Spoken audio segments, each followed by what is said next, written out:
Good evening, everyone, and welcome to Monday Night Travel with Rick Steves Europe.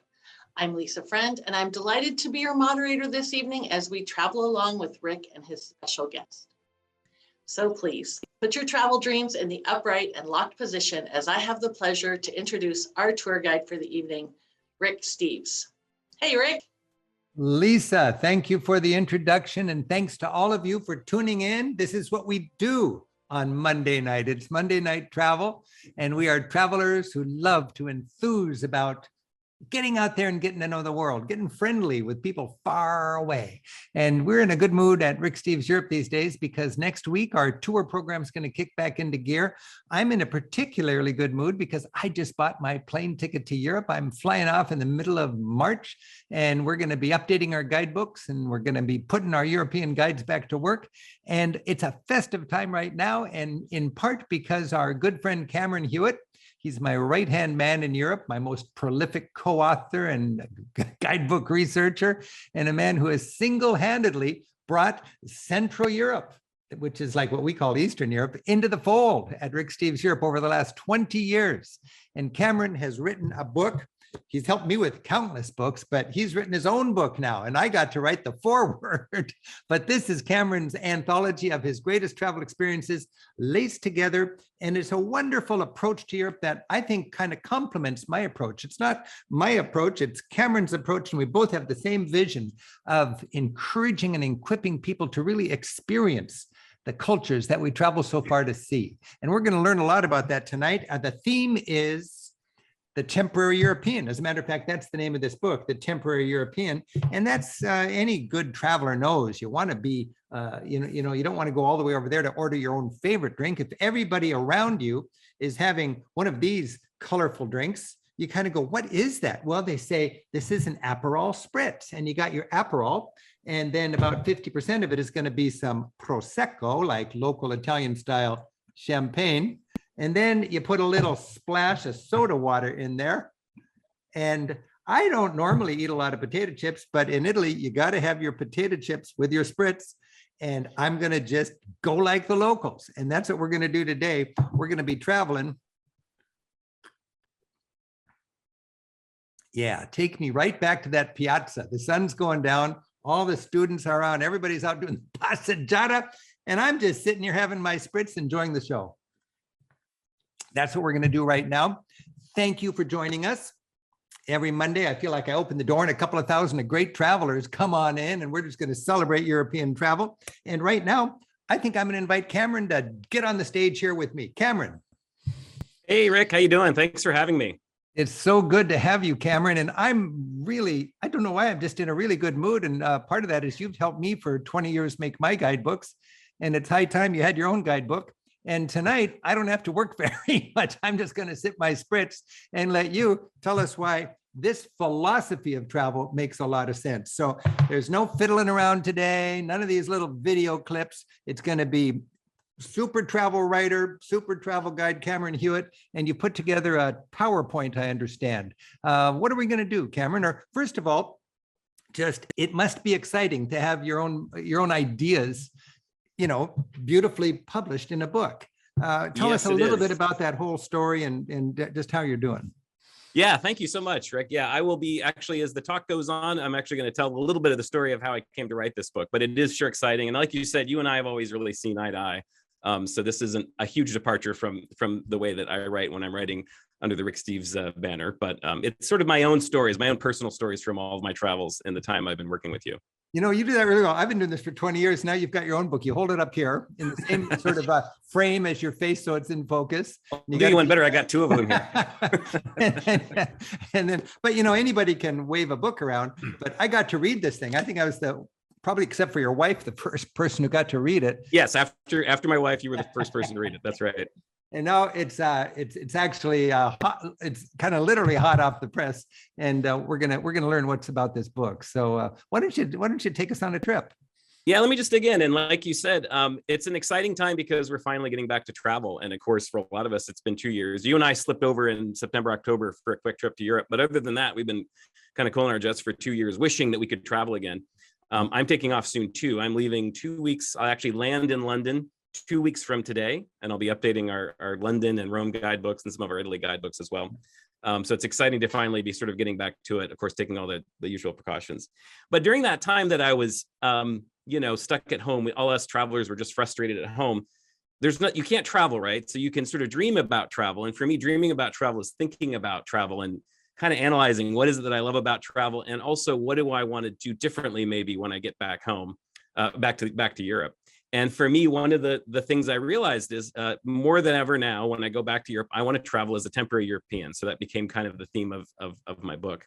I'm going to start to introduce this idea of traveling as a temporary European with a story. And by the way, this is just sort of, if you're taking off to Europe soon, or you're just dreaming about going to Europe, I hope that the stories that Rick and I share tonight will inspire you and remind you that it's not always just about the big marquee sites.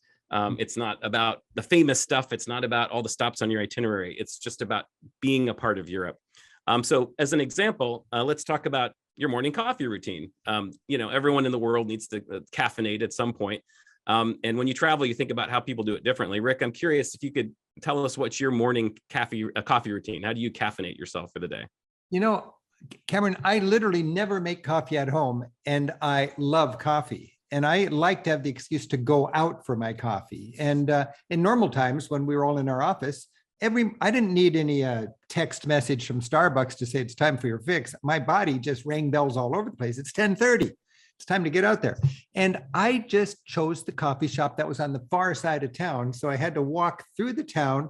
And I always felt like if it was 100 years ago in a genteel age, I would tip my hat to the ladies as I walked by and pet the dogs and marvel at the cute little children. And so we do that today, of course, but it's this wonderful elegance of getting out, connecting with your neighbors, getting some fresh air. And then there's a ritual. You go to the coffee shop. And when we travel, we realize, from Sweden to Greece to Portugal, every country has this, don't they?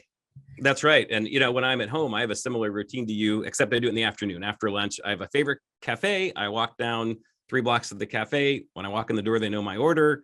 I'm in and out, and I sort of sip it on the way back and get a little break from work. But I'm going to share some slides here and talk about how that takes expression in different parts of Europe. Every part of Europe has their coffee ritual or their caffeine ritual. So if you're in Italy or in France, of course, you might just want a quick cup of coffee after lunch. You stand up at a bar, you drink a little tiny cup of espresso. You might just be there 30 seconds, and then you're on your way. So it's a very functional way to get caffeine. If you're in a city like Budapest or Vienna or maybe Paris, they have these wonderful grand cafes where you might sit and linger and nurse a cup of coffee for a couple of hours. And you might borrow a newspaper on one of those big wooden poles and flip through it as you sit there and kind of relax the afternoon away. And then in Britain, some people have coffee, but a lot of people decide to caffeinate with a spot of tea in the afternoon, sometimes with some pretty rich treats along the side. But I want to talk about, the first story I want to talk about that actually comes from my book is my friend Alma.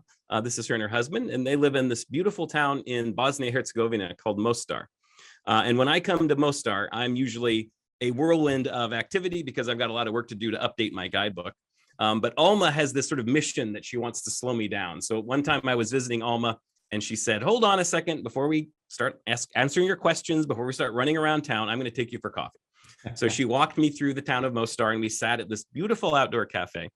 And there was just this wonderful kind of convivial spirit going on in the background. It became clear that she wanted to teach me that in Bosnia, having coffee is a social ritual. It's not just a functional, we need to caffeinate and move on.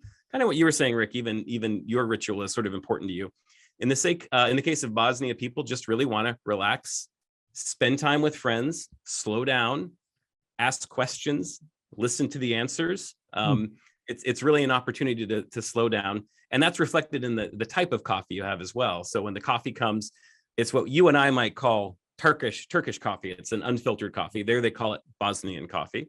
And Alma explains even the way you prepare the coffee. If the person who makes the coffee does it properly, you're not going to have grounds at the bottom of the cup. And also, if you don't drink it too quickly, if you're in a hurry and try to slam it down like you're in Italy, you're just going to get an over-caffeinated kind of mess in your mouth. But it's all about kind of slowing down, relaxing, and taking your time. So this is physically built into the coffee ritual. You slow down. I was just in Ethiopia and they have a tea ritual there, and it takes time. And it's part of like you mentioned, Alma, I've got friends all over Europe that It's their crusade. It's their moral crusade to get me, the time is money American, to just take a breath, slow down. You don't need to eat. You don't need to drink your coffee on the way to someplace. You can be there and be in the moment. Exactly. And that's what we did. We just sat and drank this coffee and just talked to each other, not about work, not about anything, but what was going on. In fact, she started teaching me some interesting Bosnian words. And I love these words that some languages have these words that you can't quite translate. So she said, for instance, she said, oh, you notice this beautiful kind of convivial spirit throughout this cafe. Here in Bosnia, we call that merak. It's a special term that we don't quite have a translation for. But my favorite word she taught me was chafe, C-E-J-F, chafe. And basically a chafe is kind of like an obsession or a habit or a ritual, speaking of rituals, something that you do in a very precise way, and you do it in a way that makes sense only to you. And it probably drives your loved ones crazy because it's very quirky and specific. But for you, it's a way you find great pleasure. It's called a chafe. So for example, there are people who like to mow the lawn in these perfect lines. This is their obsession. They want the lines in their lawn to line up just perfectly. That would be sort of a chafe. Or someone who organizes their spice cabinet, just so. I think about, for me, I hope everyone at home is thinking, what is your chafe? Because that's the thing about Bosnia. They say everyone has one. You can't be annoyed by someone's chafe because everyone has one. In my case, I chew too much gum. I take always 2 sticks of gum. And the more nervous I am, or the bigger project I'm working on, the harder I chew it. My wife tells me she can tell when I'm nervous because I start chewing my gum really hard. Rick, do you have any of those? What's your chafe? That's I didn't realize that was a cultural thing, but it really should have a name in English. It's one little thing that somebody else may find a little annoying, but remember, they got their own. So give everybody wiggle room. I've got a friend named David Preston in Twin Cities in Minneapolis, and his chafe is sending photos to me of things that relate to what I'm doing. David sent this shot of me in the Alps, I believe. We were just hiking around the Alps together, and David sent that. And here I am stocking up on my caffeine in the morning at the hotel. But that doesn't look like a favorite cafe. That looks like somewhere I just have to get my coffee before I go. But my chafe might be, I love to eat with a toothpick. I don't know where this came from, but that is totally your chafe, Rick. I've noticed that about you. And I love these. It's part of my Japanese travel history because I've got some fond memories of traveling to Japan, and they got these beautiful little carved toothpicks, and it makes you get intimate with the food without getting your fingers dirty, probably because I'm eating while I'm typing and I don't want to get my sticky fingers. Another chafe, I remember, but when I used to put sugar in my coffee, I would always flick the sugar packet, tick, tick, and then I would rip it. And that was really, it just was a symbol that, okay, get ready for some caffeine. And I think I went down to my son's house down in Medellin in Colombia, and he had a big poster on the wall of a long, skinny, peeled orange skin, or orange, whatever you call that. And what I've always done is peel my oranges in a way where you have a long, skinny spiral. And some people think that's kind of weird, but I just love it. So there's a chafe. Yeah, those are perfect things. I know you enough to know that those are perfect examples for you. Yeah. And that's what we love about travel, right? Is you kind of get exposed to these concepts, and then that's what I think is sort of the essence of being a temporary European. You kind of pick up things as you travel. You try on things for size. Sometimes you find something that resonates with. I mean, even eating with toothpicks in your case, it sounds like you might have picked that up in Japan on a trip at some point. It's kind of, I think that's the joy of it. Cameron, it talks about how we're both different and one. It's this wonderful celebration of diversity because we're all family. And when you travel, you get that notion.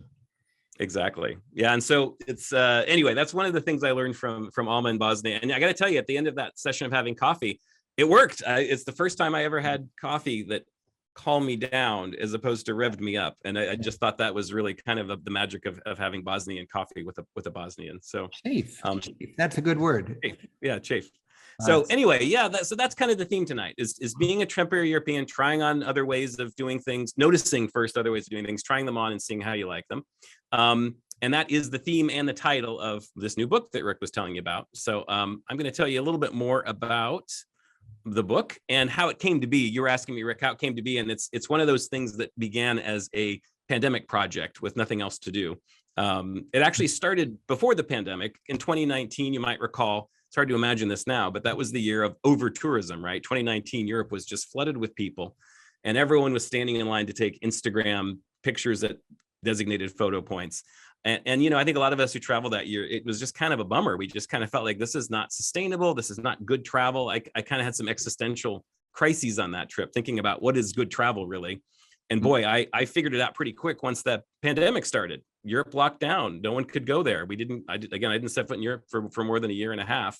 And man, you remember this, February, March 2020, we went from planning trips to Europe. Next thing you knew, we were all working from home on our dining room tables. And, we got creative for the next few months. My wife and I got really good at jigsaw puzzles. We figured out every possible home improvement project that we could use our time for. I decided to experiment with a little weird facial hair just for fun. This is what we were all doing in summer of 2020. There came a point though, where I was like, I just need to do something productive with this time. And so I really appreciate it. With your encouragement and your blessing, I took some time off and I wrote. I went back to this blog that I've been keeping now for 5, 6, 7 years. So I had a lot of old blog posts that I knew I could do better with, and added some new writing to it. And, I did this as a project for writing a book, but I think a lot of us travelers spent that time reliving our lifetime of travel. We couldn't actually travel, so we could only travel in our imaginations. So I went all the way back to 1996. The first time I set foot in Europe, I spent a semester abroad in Salamanca, Spain. And then a couple of years later, I went back and did a backpacking trip.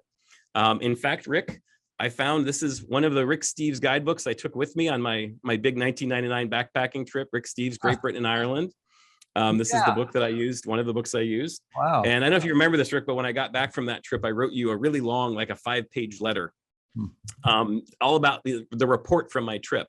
And then I sent my resume as well, just because I was kind of looking for a job. Never thought I'd hear anything. And then a few weeks later, suddenly my phone rang, and it's Rick Steves. He wants to talk about my letter and so forth. So yeah, that's how Rick and I first met each other and kind of hit it off, and the rest is history. It'll be, Rick, it'll be 22 years in March that I've been working for you. So it's been amazing. And I do want to reiterate how I'm so thankful for you in so many ways, but you have this passion for Slavic Europe. And I've just had a limit of what I could do and do well. And you're so energetic, and it's a complicated area. You just don't just do it sloppy. And you do Eastern Europe in a way that Eastern Europeans can embrace. And it's a blessing for American travelers to have a guidebook that really is tuned into the intricacies of those different, complicated Slavic cultures. Well, thanks for saying that. Yeah, I have a real passion for Eastern Europe. And then I remember at a certain point about 10 years ago, you said, I need another generalist to help me carry the load everywhere else. So you started sending me beyond Eastern Europe. And that was also great, because I've now had a lot of experience in virtually every country in Europe. I've spent more time in Italy in the last few years than I have in Poland or Hungary. So it's worked out really well. But, and I think whether you're a professional traveler like me and Rick, or whether you're just stuck at home wishing you could travel, for a while there in 2020, early 2021, I almost became obsessed. Every time I closed my eyes, I would imagine going to these amazing places and having these incredible experiences. And I was putting this book together. So I was also really chewing over this idea of what constitutes good travel. What is it that's special about travel? And one of the things I realized as I thought about it, and as I went back over all of my favorite travel stories from over the years, is that a lot of my favorite memories, virtually all of my favorite memories, came not at the major sites or the major stops on my itinerary, but between those major stops. It was when you had a moment of peace. It was when you just stopped and were present in the moment and took a deep breath and took it all in. One way that I think about this, I talk about this in the book, is those church bell moments where you hear a church bell, and instead of keeping going, you stop and you take a breath and you listen to the church bell chime. So I think that's one of the big themes of the trip, is even as a busy professional traveler, finding a way to do that. The other big theme of my travels and of my book are the wonderful people that you and I, Rick, have been so lucky to get to know over the years.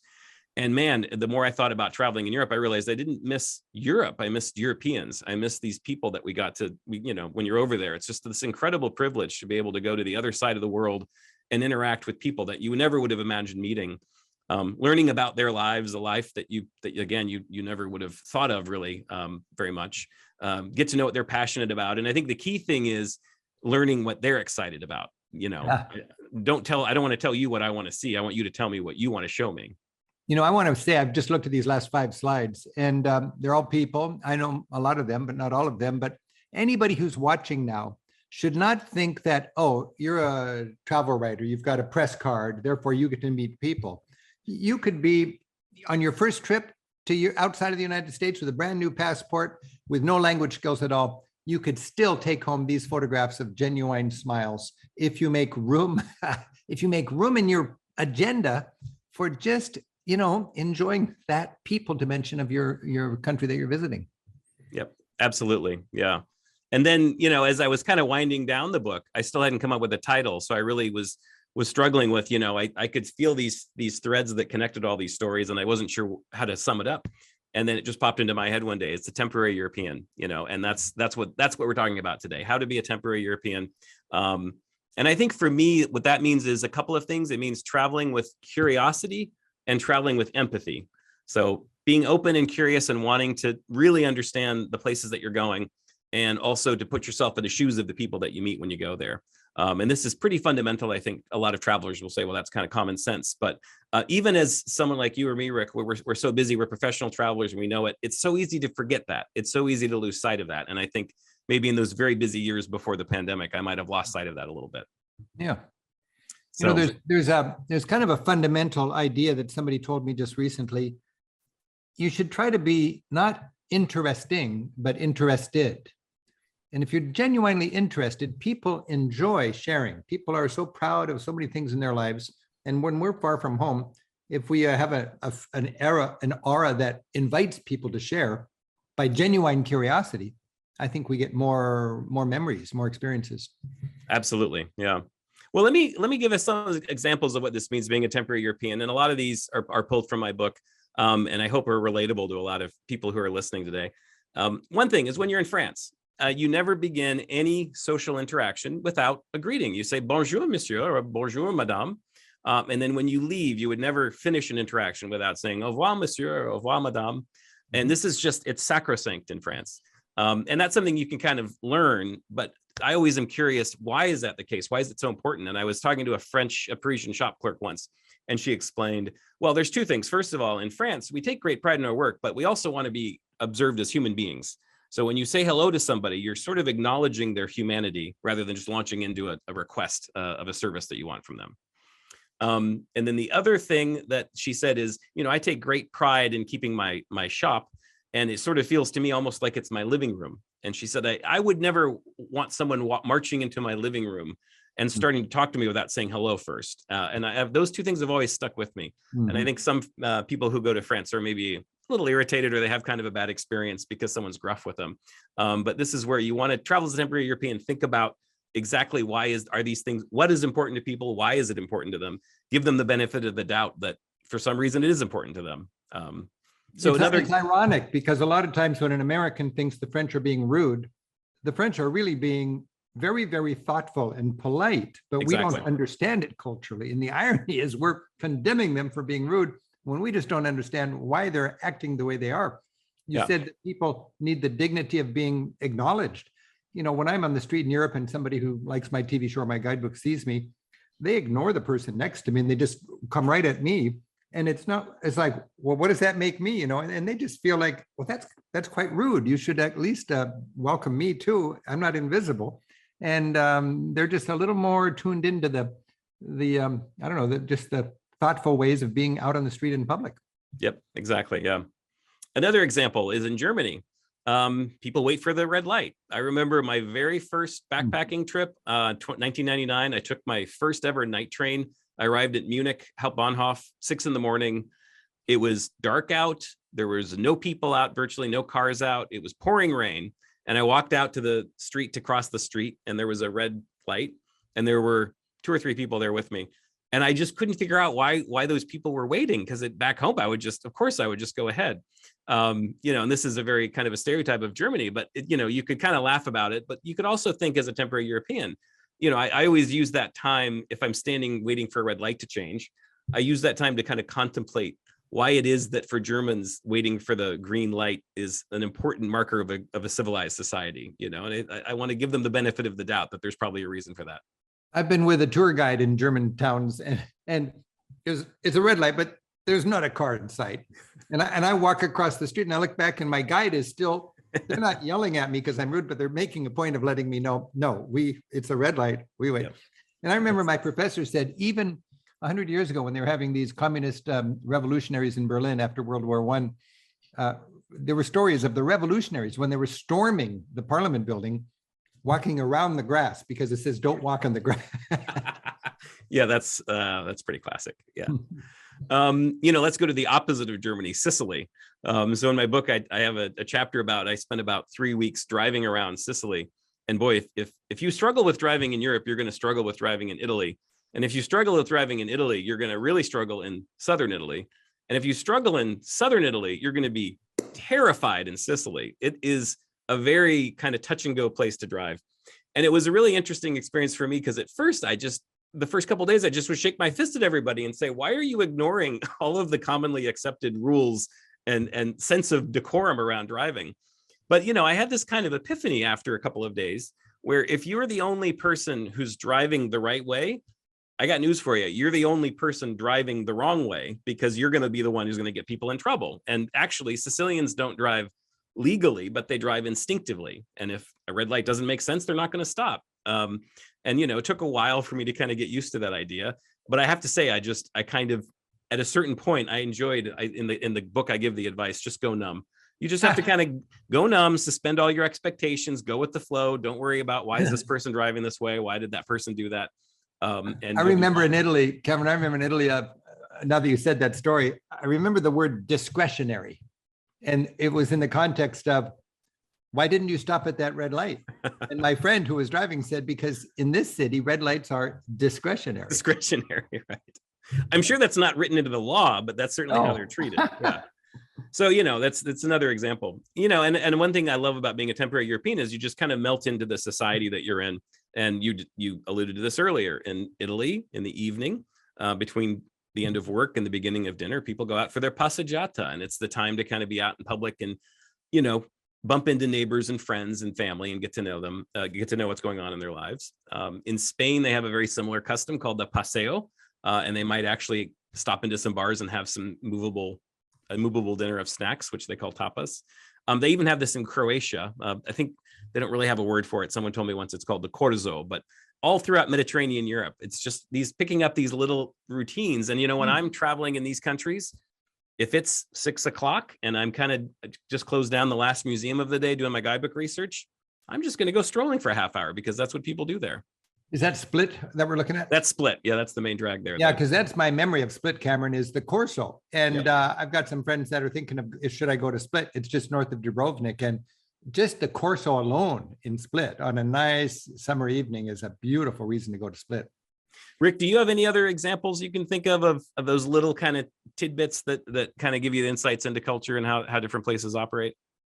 Well, if there's anything you can do that lets you, like you said, become a temporary European, my classic example of that would be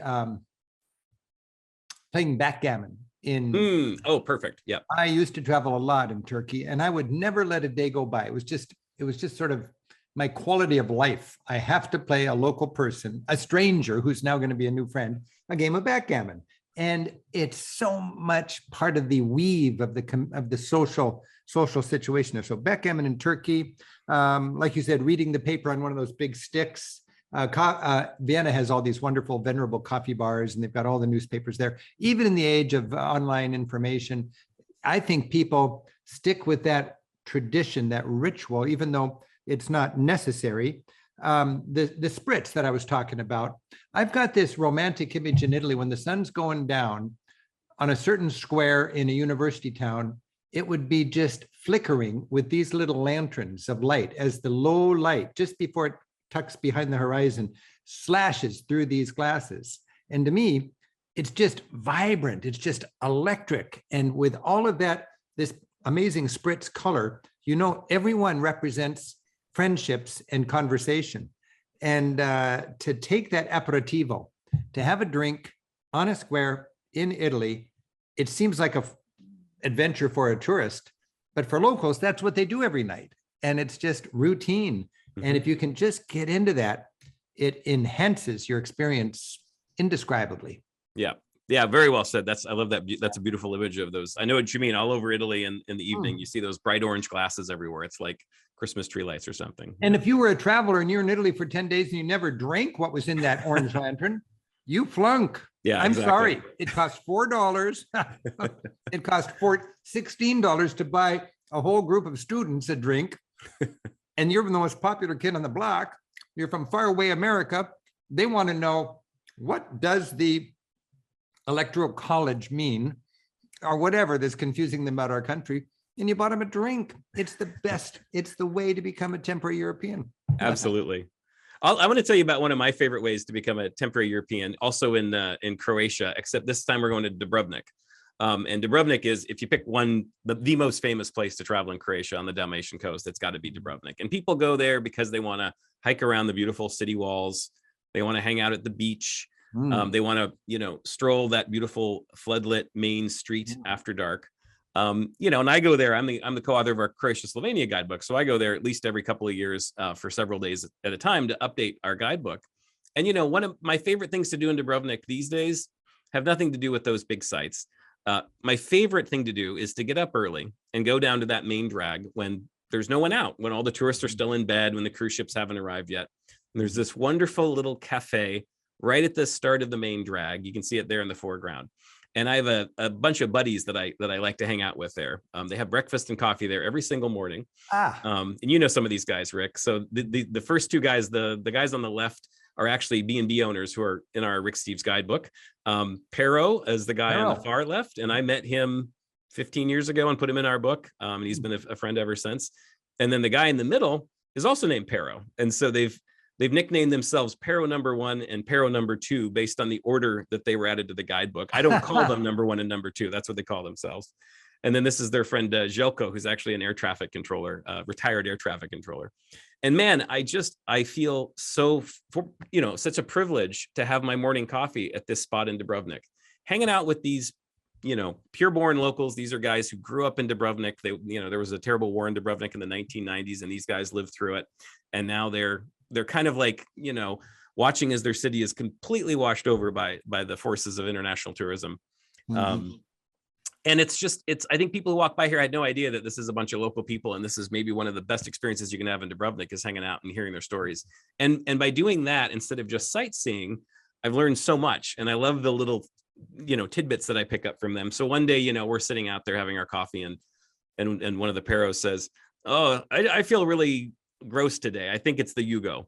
And so there's an opportunity to say, well, what's the Yugo? Tell me about the Yugo. Well, in Dubrovnik, they have two different kind of competing winds. There's the hot, muggy southern wind called the Yugo, and there's the refreshing, cool, dry air called the Bora wind. And when the Yugo wind blows, everybody knows that you feel terrible. You feel really gross. You feel kind of icky. And they actually have it in the weather report. And on the weather map, they don't just have sunshine and clouds. They literally have happy and frowny faces, depending on if the Yugo is blowing. Depending on if it's north or south wind. Exactly. Yeah. And so it's really interesting too, because, and maybe this is sort of some sort of mass hysteria, but I start to feel the Yugo after a few years. When I'm in Dubrovnik, I wake up in the morning, I can tell it's the Yugo before I look outside, because I just feel different. That's being able to pick that up. You wouldn't get that unless you're taking time to get to know the local people. Hey, Cameron, correct me if I'm wrong, but these guys are local boys, and their city, Dubrovnik, is like Disneyland for 8 hours a day. But they're right on the main square, the most touristy place, but before the tourists are there. Yes, exactly. So is it a good example of how, there's great places that the tourists just own for a good part of the day, but there's a part of the day where tourists aren't there, and that's when the locals retake those places. And you can have the best of both worlds if you go to the super touristy places at a time when there's no tourists there. Exactly. And if you're polite, and if you're curious, and you're discreet, and you can show them that you're actually interested in their lives and not just sightseeing. Right. Dubrovnik's a great example of this. And I talk about this in the book. It's amazing that there's this kind of sense that like, oh, I can tell that you're actually interested in me, and I'm going to spend some time with you. If you march into my shop and just start barking orders at me, I'm going to try to get rid of you as quickly as possible. They've got glasses, almost filters, where they can see the kind of tourist they don't want to have anything to do with, except they'll put up with them to take their money. And then there is the kind of traveler who's genuinely curious about their culture, who they'd love to have a back and forth with, because they're celebrating the world. Exactly. And I'll share one more story about these guys. And it's just these things you pick up on that you wake up in the middle of the night 6 months later and you're thinking about it. They have this very distinctive way of hanging up from a phone call. You're sitting out there chatting with these guys, the phone rings, they answer it, they have a quick conversation, and everyone ends the conversation saying, Ide, Ide, Ide bog, Ide bog bog, Ide bog bog bog bog. There's a kind of a musicality to it. Now, Ida just means like yeah or mm-hmm, and bog means like goodbye or like ciao, and that's how they're trying to get off the phone at the end of a conversation. And it's just one of those things that I can say that to myself, and I'm instantly transported back to Dubrovnik. Because just across the Adriatic in Italy, they'll be going ciao, ciao, ciao, ciao, ciao, ciao, ciao, ciao, ciao, ciao, ciao. Exactly. Ida. So anyway, that's one of the examples, and I've got a chapter in the book that's about these guys and this ritual, but then I go on to the rest of the Dalmatian coast, and I kind of talk about this weird kind of parallel world that exists in Dalmatia between the local people and this kind of this sort of, for lack of a better word, this sort of tsunami of tourism that is just kind of taking over the place. How to keep that in balance. Cameron, we stepped out of Pierrot's bed and breakfast to step up a steep stepped lane from the main drag. And we stepped out of that with my TV crew one morning. It was sunny. I thought, great weather. We're going to go down, walk across the stairs. One look at that street, and I realized, oh yeah, I should have known. This is a zoo. We went out of town and did some work and came back that evening to shoot. And one of my favorite rituals in Dubrovnik is to sit, the Buza bar, I think it's called. Yeah. Mm-hmm. Just outside. It's nestled on a rocky ledge outside of that amazing stony wall. Yep. You sit there at sunset with a local beer. What's it called? Smile or something? There's Ojusko is the one they usually have. The local beer. And then you see the majestic cruise ships going away into the sunset. And they're beautiful to watch, but they're more beautiful to watch because, there's 3,000 people on that ship that used to be clogging the streets of Dubrovnik, and now they're gone to the next tourist trap. The city's all yours, just yours and Pierrot 1 and Pierrot 2. Yep. Well, I'm going to tell another story that's from the book that's about Provence, going to France this time. And the same idea that thinking like a temporary European can really enhance your trip. So my wife and I have passed through Provence on vacations a couple of times, and we're always kind of running through in a couple of days on a bigger itinerary. And a couple of years ago, it was actually just before the pandemic, we said, let's go and stay for a week.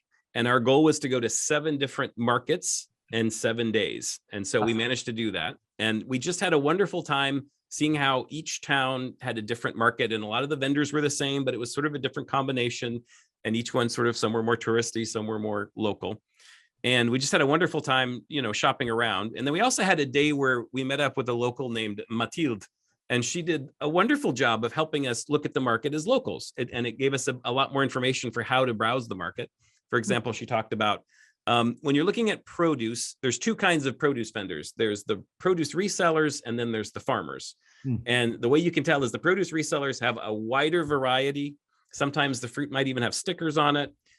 Sometimes they would have tropical fruit. Anyone who sells bananas or mangoes is a produce reseller. Now, the produce resellers aren't bad quality, but if you want to get it straight from the farmer, that's not how to do it. The other thing about produce resellers is it's probably not quite ripe yet because it takes a few days in transit. It's, they know it has to be shipped from somewhere. So it's not like it was picked fresh this morning. On the other hand, the farmers is picked fresh. They pick their stuff fresh this morning. And she said the way you find the farmer is you look for a table that has only 1 or 2 kinds of things. So this table has just, cabbage and broccoli and then beans. So pretty sure this was picked fresh this morning. Just berries and mushrooms and tomatoes. Okay, that's probably somebody who actually picked that stuff and brought it to the market.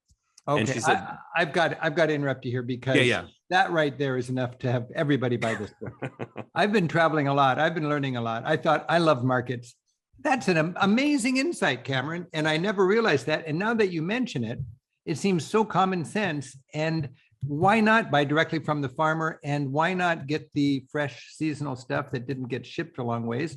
I remember in Rue Claire in Paris, they make a big deal about the price also has to have the place of origin. Is it from Martinique or is it from Provence? And it has to say on there. I remember you and I were together in Bosnia-Herzegovina. And we were driving just over the border. Remember, went on the back road up to get to Mostar. Absolutely, Came to that town that nobody on the other side of the border admitted existed, and you saw farmers with their turnips and with their potatoes just sitting there on a collapsible little card table, and you knew they pulled that out of the ground this morning. That's right. Yep. Beautiful. Yeah. So it's just, again, if you take a moment to, not just be a sightseer running through, but actually, try to pick up the local stuff, it really helps. She also took us to a little cheese shop, and she pointed out that the great art of a French cheese expert, a fromager, is not selling the cheese, it's aging the cheese. So the cheesemakers actually buy the cheese and then they age it in their own cellars, and then they wait until it's perfectly ripe to sell it. And so it's really fun to kind of delve into a country like France and learn about kind of how precisely they think about food. And then my favorite custom with the French markets is it starts to wind down maybe a half hour before the official closing time. You've been probably witness to this, Rick.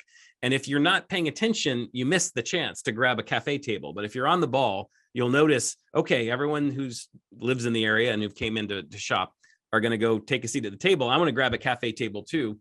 And that's just the best part of the market, because you've got all this wonderful stuff that you just bought, and you're sitting out under a canopy of plane trees, and you're watching all the vendors collapse their booths and pack up their trucks, and you're overhearing all these French people having these wonderful conversations. And those are those moments that really make the French market really special. I love that. And you're eating something where the person you bought it from when you shop there. I mean, that's why That's right. It's funny you're talking about this, because we have this little market in Edmonds where we work and where I live every Saturday, and I'm having hummus right now from a person I buy from in the market, and I know the person, and I know it's good, and it's part of my ritual. And I try to find a spot at the coffee shop after the market, and it's as crowded as this. We're learning how to do this here in the United States. That's right. Yep. And yes, that's right. They mastered it a long time ago in France, and now we're picking up on it finally. Mm-hmm. So, and I'll just mention, most of the book is travel stories like the ones I've been describing, but I do have a few sort of how-to chapters or procedural chapters, really giving an inside look at the work of being a professional traveler. So I have this whole chapter. The title of the chapter is "I've Been in Your Hotel Room." That's all about what it's like to be a guidebook writer, a guidebook researcher. And, I won't go through it all right now, but if you're ever curious, Rick and I spend 100 days in Europe every year, basically waiting in long lines, taking notes in the margins of our books, spreading out all of our information on the bed and trying to make sense of it. This is every couple of years I go to Croatia and I have to sort out all the ferry schedules. This was a time that I just was like, I spent 2 hours just figuring out what time the ferries go and where the islands are connected and so forth. And then you have a busy day running around, and then you spend the rest of the evening writing it up. So if you're curious about what it's like to do guidebook, I was thinking, Rick, this might actually be a good Monday night travel topic someday. It's just kind of trading war stories about updating guidebooks, because you and I could just go forever about that. You're in Vernazza here, aren't you? That happens to be in Vernazza. Usually it's not that scenic when I'm writing up my table. That's that little outdoor table at the Castello, not the Castello, the restaurant below it. Yeah. Yes, right. Yeah. I love that spot. Usually I'm in some crummy hotel room, like trying to balance my laptop on my bed, and there's a 5-watt light bulb that I'm trying to squint and see my notes. But, this is a particularly nice day. But, that's just one chapter of the book about guidebooks. But I have other chapters where I kind of, if you're ever curious, like what goes through someone's head when they're putting together a guidebook, I have a lot of fun chapters that are sort of tangentially about guidebooks. So for instance, one time I went to Salzburg in Austria, and I had to go on back-to-back 4-hour Sound of Music tours because we were getting a lot of complaints from our readers about these things. And so I went and saw the Von Trapp family mansion 2 times in a row. And I went and saw the I Am 16 Going on 17 gazebo 2 times in a row. And I will admit, I'd like to think the book has a lot of humor in it as well. And this was one where I kind of wore my cynic hat. So if you're a big fan of The Sound of Music, you might want to skip this chapter because it might be a little bit crushing to you. But that would be a fun thing to report on. As travel writers, we have to see we have to see the competition and sort through it. Yep. When I'm in Sevilla, I bop in on 4 or 5 different flamenco concerts in one evening. When I'm in York or Edinburgh, I'll spend an evening bopping in or 4 or 5 different haunted walks, the ghost walks, because each one they're all good, but they each have a different style and you want to be able to describe it. I think you could relate to this in Slovenia. There's these caves and everybody wants to do a cave. There's 2 great caves. I forget the Škocjan and Postojna. Yeah, those 2 caves are great, but they're quite different. And a good guidebook writer has to spend a whole day doing both caves, writing it up, because the smart traveler is going to do one or the other. They don't have time for both, but which one's best? Yep, exactly. Yep. And then, some of the stuff, it's, the other thing you and I wrestle with a lot is how to deal with cliches. And so when I have a whole chapter about when I went to Reykjavik and I spent some time in Iceland working on a new guidebook for Iceland, because Iceland is a country that is just all about the cliches in terms of how it markets itself. So people want waterfalls, and they want glaciers, and they want puffins, And if they don't get real puffins, they want fake puffins. And so, you know, when you and I go to a place like Iceland to write a guidebook, we have to kind of weigh this question of, you know, we want to give people the puffins that they want, but we want to do it in a thought, you know, we try to write guidebooks that are very thoughtful and kind of insightful. And you don't want to just kind of regurgitate cliches. So there's a lot for people who are curious about that. I think there's a lot of sort of thoughtful stuff in the book about the way that we try to, you know, give people what they want without contributing to sort of the oversimplification of these places. So I also mentioned, in addition to the guidebook chapter, there's a whole chapter in the book about making TV shows. You and I have filmed 5 TV shows together over the years, where I've done some of the script writing, and then I go travel with you and the crew in order to get to know, you know, the different places and do some field producing. So if anyone's curious about how we make our TV shows, I've been a fly on the wall for that. And there's also a chapter if you're interested in the Rick Steves tours. I was a tour guide for many years. I'm retired, although I'm coming out of retirement, you know, Rick, in just a couple months to do the new Poland tour. Poland, I'm so excited about that. Yeah, And I have to jump in and say, you were so helpful, Cameron, on perhaps the most, I've written a lot of complicated scripts on our specials when we go to do, you know, Iran or Holy Land or hunger or fascism. But of all of the episodes, we've done 150 episodes, the most complicated scripts were those that are in this, you know, former Yugoslavia, Bulgaria, and Romania.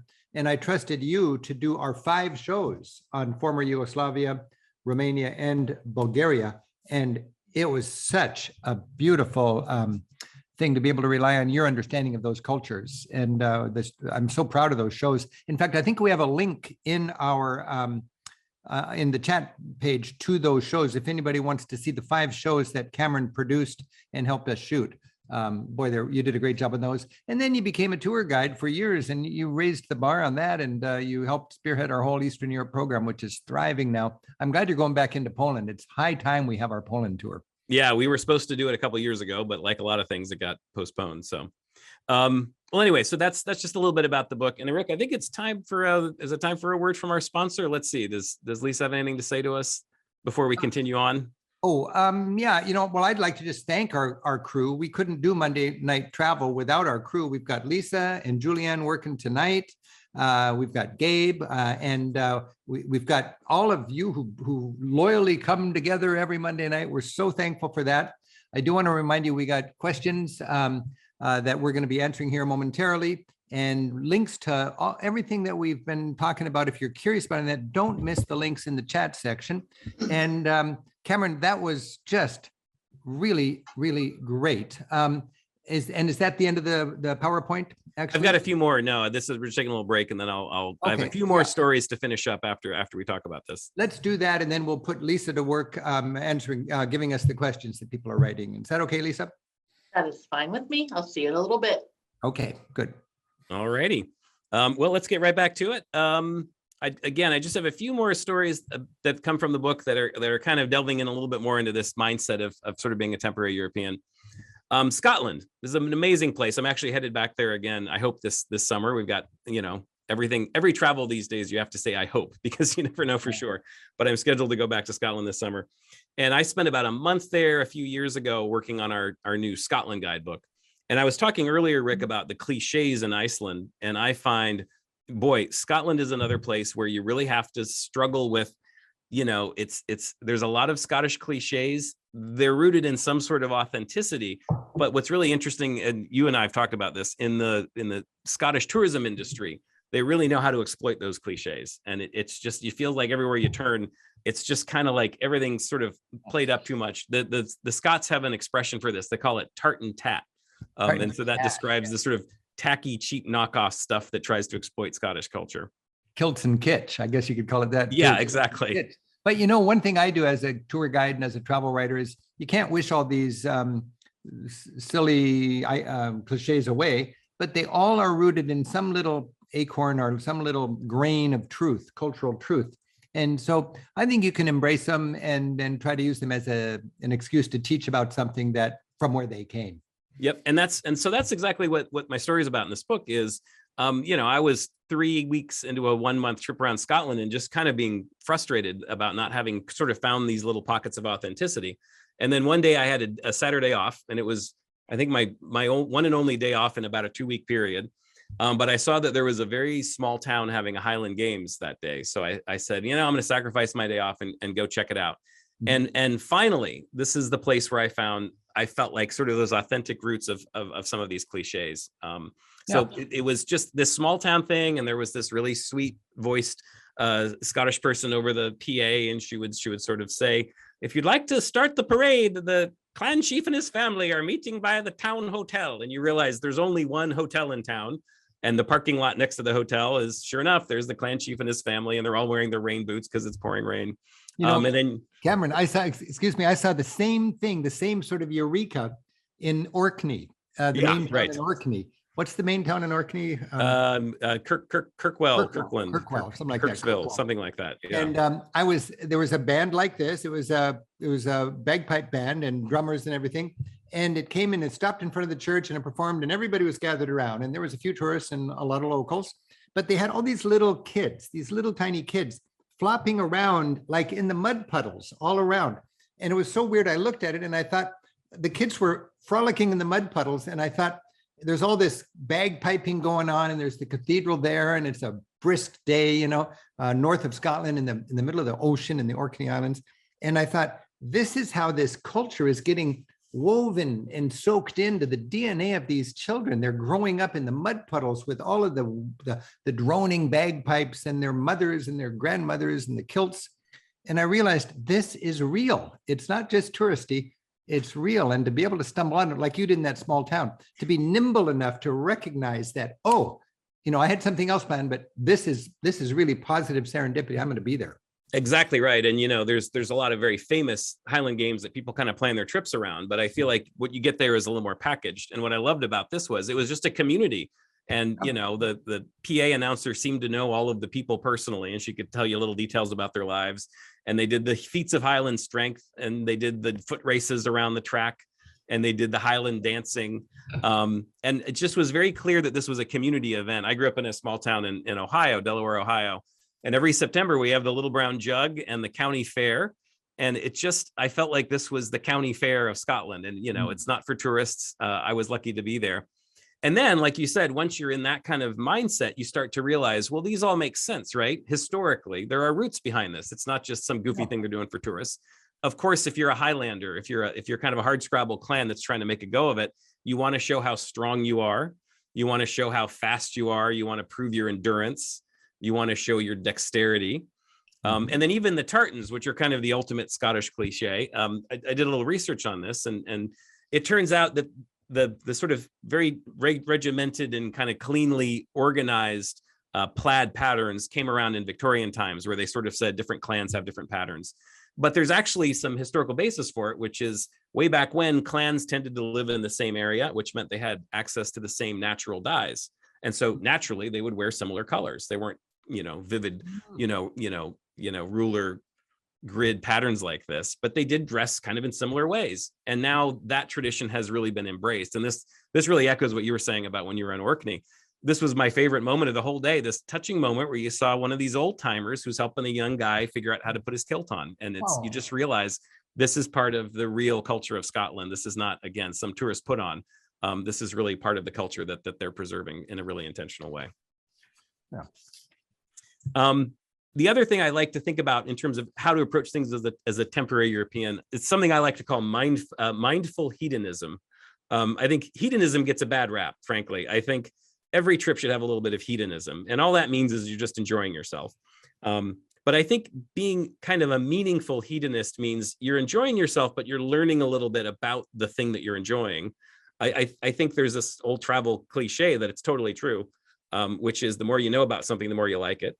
And I think it's the difference between being an aficionado and being an enthusiast. You want to be the aficionado who really learns about stuff and understands it. You'll enjoy it even more. So, for example, I was in Italy, in Florence, and my friend Virginia said, I would like to show you a little bit about gelato. I want you to help you figure out how to find good gelato and explain how it's made. And we just went on a walk through Florence and had a wonderful hour or so.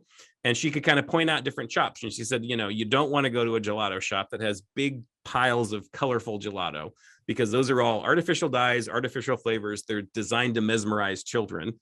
What you want to do is find a place that makes their own gelato on that day.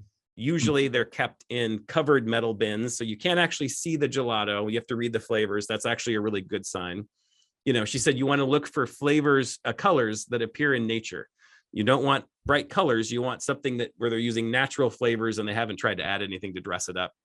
And my favorite tip from Virginia was, if you want to know if a place has really good gelato, you try the pistachio. And the reason you try the pistachio is the most expensive flavor to produce. If you're doing it correctly with real nuts, it's the most expensive flavor. But of course, when you go to a gelato shop, all of the flavors cost the same. So if the owner of the shop is trying to shortchange people, if they're trying to stretch their profits, they're going to use a fake pistachio flavor to try to trick you. And so if you know what real pistachio tastes like, that's what she always takes first when she takes her sample, because even if she doesn't want a whole cone of pistachio, she knows that they are doing it the right way and that whatever she gets, it's going to be the right kind of gelato.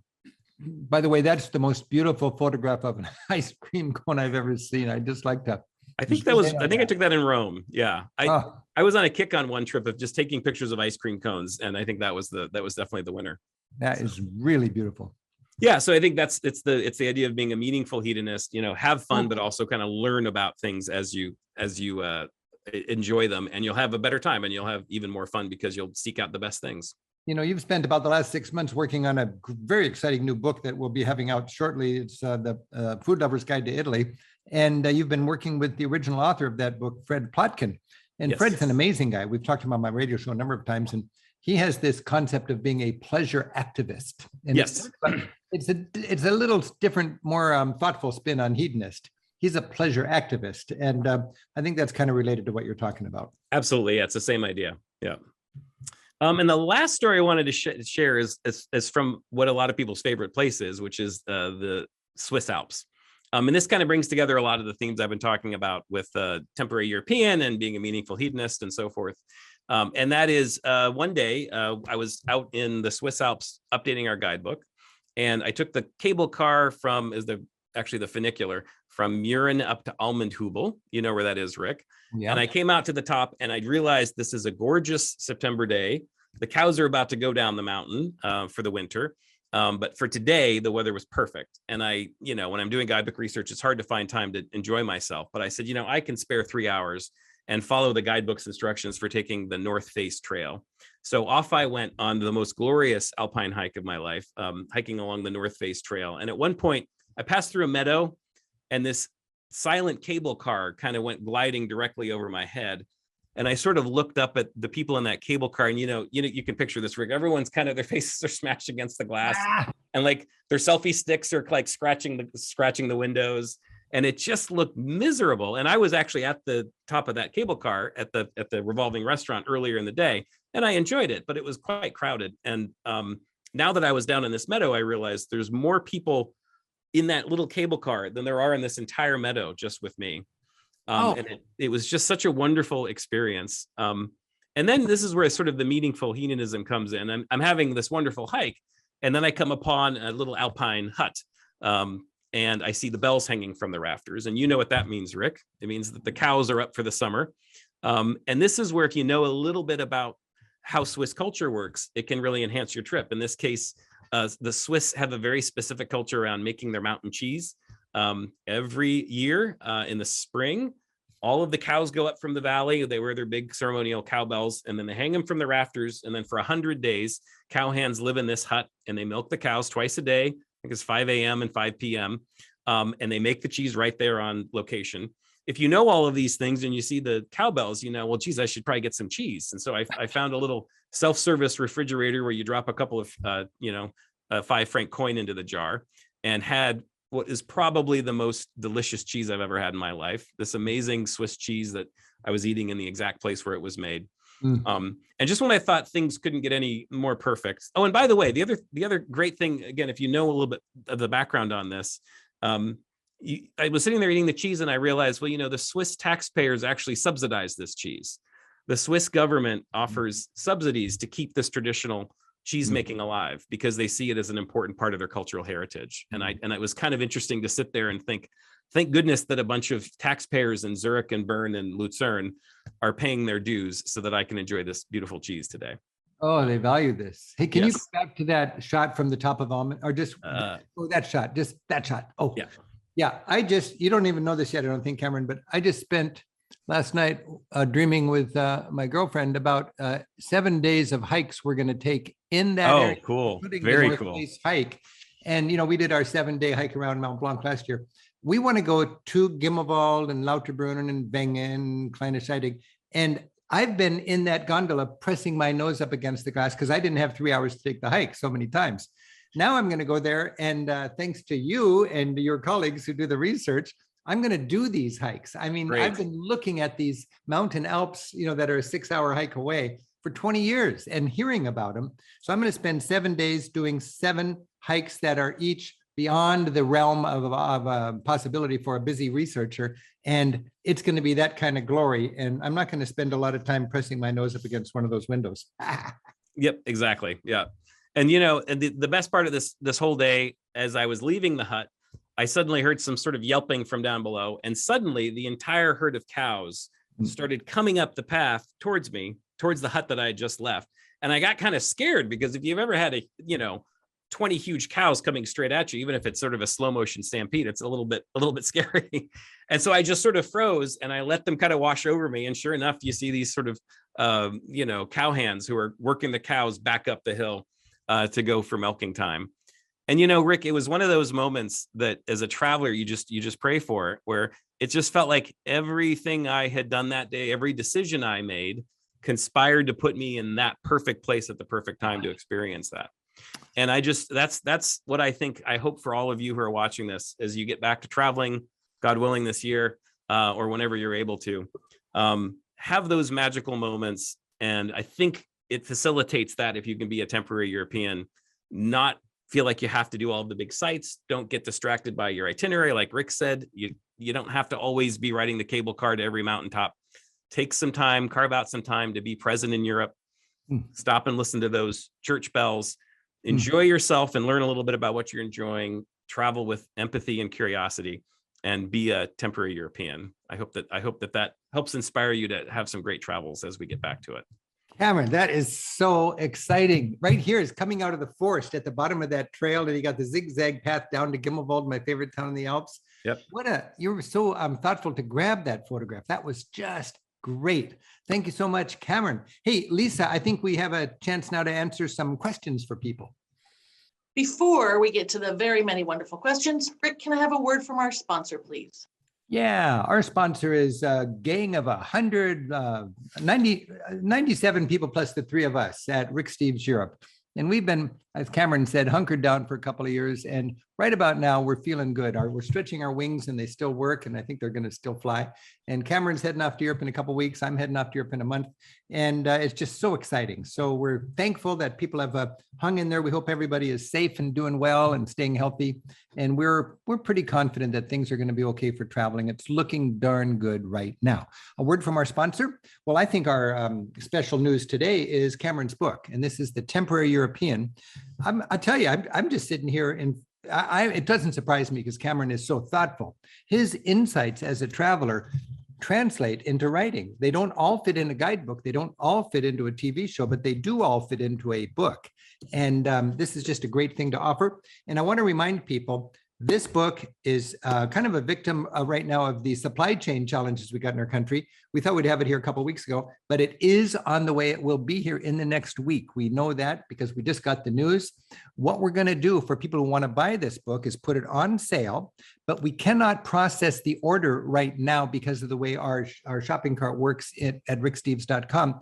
But what we're going to do is we have everybody's email who's attending right now. We're going to send you an email with a link directly to the place where you can just click and buy this book. You will be for certain the first traveler on the block to have this book. And it's normally $19 and it's going to be 30% off. So it's about $14. And I think if you like travel and if you like reading, this book will be your next best thing to a plane ticket. It's filled with wisdom and it's a delight to read. How do I know? I read it and I know this guy. So once again, we can't sell it right now, but you will get an email in the next week. And when you get it, if you want to buy this book, it's just click straight there, give us $14, pay for the shipping, and you've got yourself Cameron's book. Thank you, Cameron, very much. And Thanks. now, Rick, can I just piggyback on that? Sure. Like Rick said, we're having this typical supply chain stuff. Even Amazon doesn't have print copies, but I will say the e-version is available. The Kindle version, you can go right now and buy it and get it instantly. And I promise it'll put you to sleep tonight if you buy it right now. That's true. Somebody could be reading it as soon as we're logging off. That's good. Thanks. Okay, Lisa. I have my Kindle version right here, and it did not put me to sleep last night. So an easy question first, Cameron. We get this comment every time we have you on the show. What kind of camera do you use for those fabulous photographs? It's a Nikon. I think it's a D. I never know the number, but I think it's a D950, but it's a Nikon. It's a pretty serious, substantial thing. And every time I go on a trip, I look at this thing because it actually, I carry it around all the time and it puts a knot in my back and it's really heavy.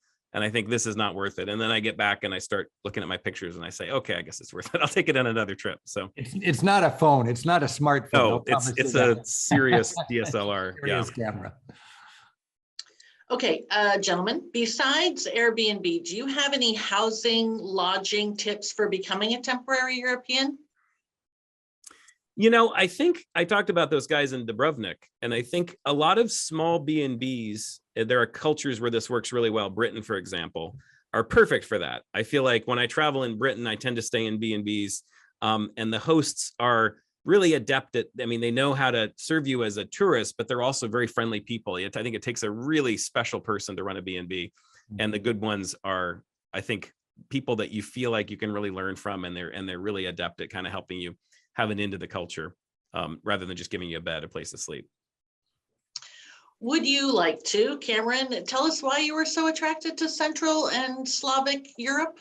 That's the next book. No, seriously, I've been asking myself that question for years. I have my grandfather was Polish, and so I think I have a heritage somewhere deep in my DNA. I think it resonates with me. And when I first traveled in 1999, when I wrote Rick that letter, you know, that was a really exciting time to be in places like Czech Republic and Hungary and some of those places, because they were still very much kind of emerging. They were 10 years out of communism and they were still in transition.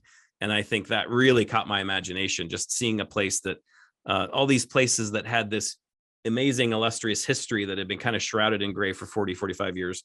And now it was finally coming back to life. It was like watching it be colorized again. And I think that really got under my skin for whatever reason. That's wonderful, colorized again. So I told you I'm reading the book, and especially as a female traveler, I loved the inspiration of Aunt Mildred. She was a trailblazer for sure. Can you tell our viewers a little bit more about her? And David wants to know if you have any plans to publish her book. Yeah, this is, my wife's family is incredibly generous for letting me appropriate their beloved Aunt Mildred. This is my wife's great aunt, who started traveling when she was over 60 years old. She never married. She was a retired school teacher. At age 60 something, she said, I want to go to every continent on earth before I die. And she did. She traveled all over the world by herself at a time when that was not easy. And then when she was finished, she wrote, I have an actual copy. This is a very rare thing. This is Aunt Mildred's book. It's called Gems Are Fun, was the title she had after all of those travels. And it was because what she learned from traveling is that what I've been saying all along, you don't remember the big museums and the churches and the cathedrals and the castles. You kind of remember those, but the things you really remember are those weird little things that happen. And sometimes it's the things that go wrong that you remember the best and the most fondly. And so her family, my wife's family has been telling me about Aunt Mildred for years. I finally actually read the book when I was writing my book, because I was reading all sorts of, including Rick and all sorts of travel writers to get inspired. And I ended up pulling out, there's a couple dozen quotes from Aunt Mildred's book. There's a whole chapter about Aunt Mildred. And then I pulled out about a couple dozen of her quotes that start off different sections of my book, because I found this sort of timelessness between sort of, you know, it doesn't matter that she was traveling at a different time and was from a different background. There's something I think universal about being a traveler and going far from home and connecting with other people and having these wonderful moments that I've been describing that sort of transcends all of that. And I found she was sort of my spiritual guide and kind of the mascot of the book. Sorry, Rick, it was either you or Aunt Mildred, and I went with. I'll take a back seat to Aunt Mildred anytime. So no, and to ask, you know, this, I don't think this book would ever get published, but our family sure enjoys reading it, and I've distilled the best quotes for people who buy my book. All right, 2 questions. So before we end, I was reading the book, and I would love for you to describe this short interaction you had with our friend Tina Hiti. Her dad, I want to know how to pronounce his name correctly because you can't get that from the book. And what did that dish taste like? Would you tell us a little bit about that? Yeah, Gorazd is the way you say his name, Gorazd. Rick has actually met, in fact, Rick, you met Gorazd, and we filmed an interview with him that's in our Slovenia episode. So in the Slovenia episode of Rick Steves Europe that's linked here, you can see a little clip of Tina's dad. Tina's this great friend of ours. She's one of our tour guides and has been a good friend of mine for 20 years in Slovenia. And her dad one day took me driving up into the mountains. And he took me to this really remote corner of Slovenia. And we pulled up to this rustic barn, basically. And they had something called kislo mleko. And he said, "Oh, this is delicious. It's kind of like yogurt." And so we sat down and started eating. And it was kind of like a thick yogurt with a yellow film on top. And so I took a bite, and the only flavor profile I can describe is barnyard. And at that point, he said, "Well, kislo mleko, it means soured milk." So basically, you take yogurt and you put it in the barn for a couple of weeks and let it acquire the flavors of the barn. Wow. And, I have an ethic, though. When you're traveling, I will eat anything once. Yeah. And I ate that once, and I haven't eaten it since. The other thing is, I'll say about that, it was after I got into it, it was kind of okay. And then Tina still tells me to this day, her dad still talks about that trip, which was probably 12 years ago. And he's still very impressed that I actually ate the entire thing. So I wear that as a badge of honor. And you remember the name of that, and you probably know how to spell it. Yeah, kislo mleko. It just means soured milk. Oh, I see. Good. Okay, our last question comes from Madison, and it's for both of you. So maybe Cameron, you would go first. What is your favorite memory of traveling together, and why does it stick in your memory? Rick, we've traveled together quite a bit, and I think you were describing the time we drove through Bosnia, and we were working on the Croatia book. I think it was 2007. I had written up some stuff in Croatia, and I was kind of introducing you to it. And we just had we were doing kind of the stuff in the guidebook, but I remember we got to feeling adventurous, and we decided to take this kind of very backroads route through Bosnia to go from Dubrovnik to Mostar, kind of the very long way around.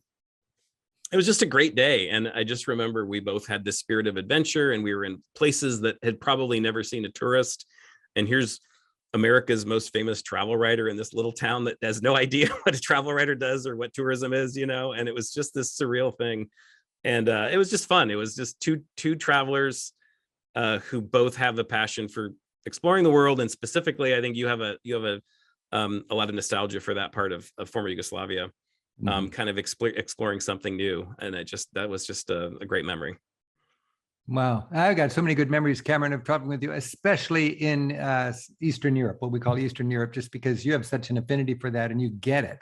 And I'm supposed to sort it out. But I remember the euphoria we kind of had after just nailing our chapter on Mostar. Yep. And then we were driving up to Rovinj in the northern part of Croatia. What's the peninsula? Pula, or not Pula? The Istria Peninsula. Istrian Peninsula. And I remember you were driving. We had some kind of a station van or something, and I had my feet up on the dashboard, and it was really hot. And I thought, Cameron's driving, and I hope he's driving well, because if the airbags blow, I'm going to be turned into a pretzel. But I just trusted you to drive. It was really great. We pulled into a gas station, and I was just. You keep getting me up to date on Eastern Europe, because I have great memories of traveling there during communism, and that's ancient history now. And we were marveling at how well designed, and the infrastructure and the relative affluence and the good governance and everything. And then we got up to Rovinj, and you and I were just in hog heaven there in Rovinj, writing a chapter that I don't think anybody had been exposed to Rovinj. And you and I had the privilege and the honor and the challenge and the fun of writing Rovinj up. It's my favorite stop between Venice and Dubrovnik. It's just a beautiful place at the tip of the Istrian Peninsula in Croatia. Just a quick speedboat across the water from Venice. And I just remember just being pretty euphoric after that, and sitting in what was that? There's a bar in the rocks that has chandeliers and pillows. Yeah, I think it's called Valentina, maybe. Yeah. Valentina. And while you and I are the people we should have been in a romantic place like that were both far away. But Right. we were just really marveling at what an amazing spot that was, and we were able to put it in our book. Hey, Cameron, I want to thank you so much. And first of all, congratulations on this book. It's something I'm so proud to wave around. And it's a wonderful, to me, I see it as, I know how hard you work, and I know how diligently you make Rick Steves' books better. And this is your creation. And it's great. I want to remind people that we'll have it in a week, and you'll get an email so you can pick it up. But Cameron, it's so good. And I love Mildred's idea that jams are fun. I want to remind people we're going to be celebrating travel next week, Valentine's Day. We're going to go to all the romantic places. 2 weeks, we're going to be joined by Steve Smith, the Cameron Hewitt of France. And then we're going to go to Sicily and learn about Sicily with Alfie after that. We got a lot of travels coming your way right now. I think we're going to thank everybody for joining us, and especially Cameron. Thank you. Thank you, Lisa and Julianne. And jams are fun. So this is for Mildred. I'm going to just play a little bit of blooper here. And it's just laughing and having fun. And if you're too perfect to make mistakes and laugh at yourself, you got to think about that. You need to travel a little more crazy. Here we go.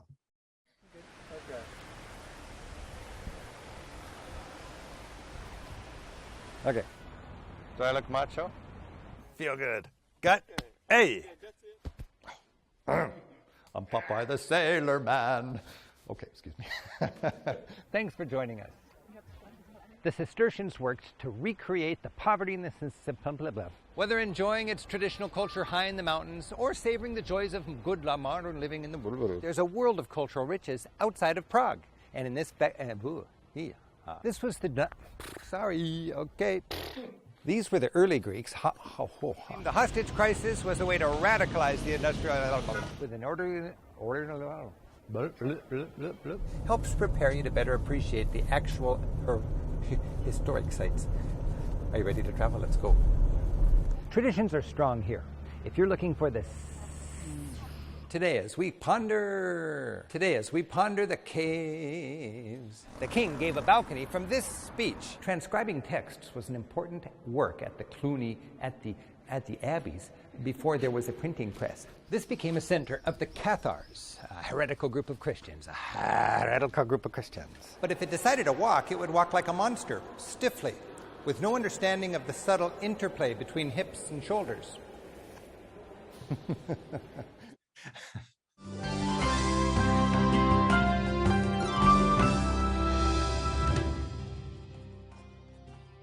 Good night, Cameron. Good night, Rick. Good night, Lisa. Good night, Cameron. Good night, Rick. Good night, everybody. See you next week.